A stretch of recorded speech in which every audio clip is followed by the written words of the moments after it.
For first question, ano po yung deciding factor sa desisyon yung lumipat sa TV5 through MQuest?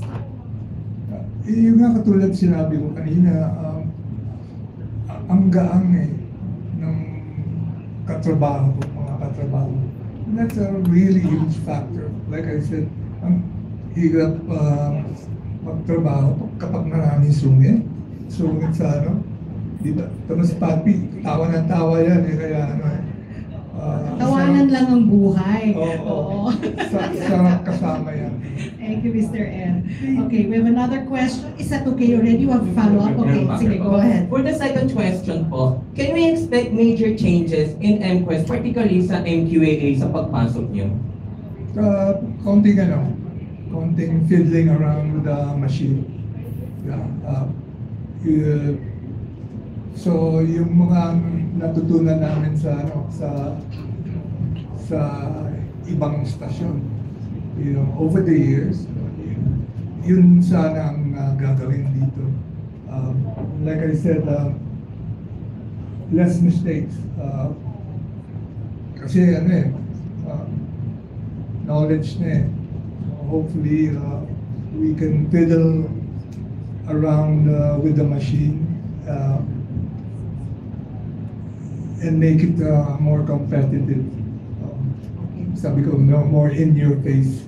In your face. Okay na yun, Carl. Okay na po. Thank you and welcome to TV5 ulit, Mr. M. Thank you. And si Carl Jun. And our next question will come from Glenn Sibonga ng Showbiz Bonga. Saan si Glenn? Mr. M. Ayun. Ayun po. Mr. M, siyempre sa dami na ng inikot mong talent centers and productions, how confident are you na magiging successful din yung paghawak mo dito sa MQuest at saka sa Star Wars? Ang laki na kumpiyansa ko dito I believe that, as I said, less mistakes. I-apply namin yung natutunan namin. And with Jeff, so easy to work with. Brilliant things. That's the word for it in the future for TV5, MQuest. Yung pangalan na ng MQuest, right? Ventures? What is it? Yeah. Parang hirap hirap sabihin. So, yun ang balak namin. To rebrand it, make it younger, less corporate. Sabi ko nga, Starworks. So, sana matuloy yung Starworks. Starworks. May X, Starworks. And yun ang the name says it all. You work and work and work, you'll be a star.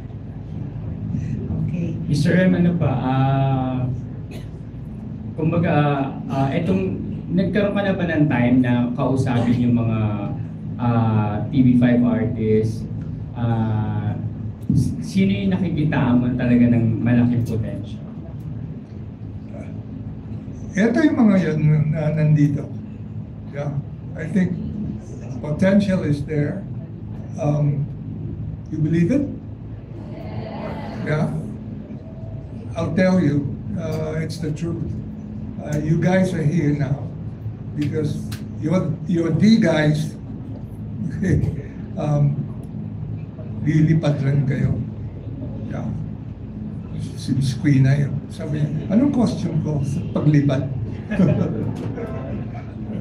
Very sweet. Sweet girl. Riley, dito ka dapat Diba? Oo. Maapol. Si Riley, kasama ko dun sa kabila. Saan mo mas gusto? Sa kabila?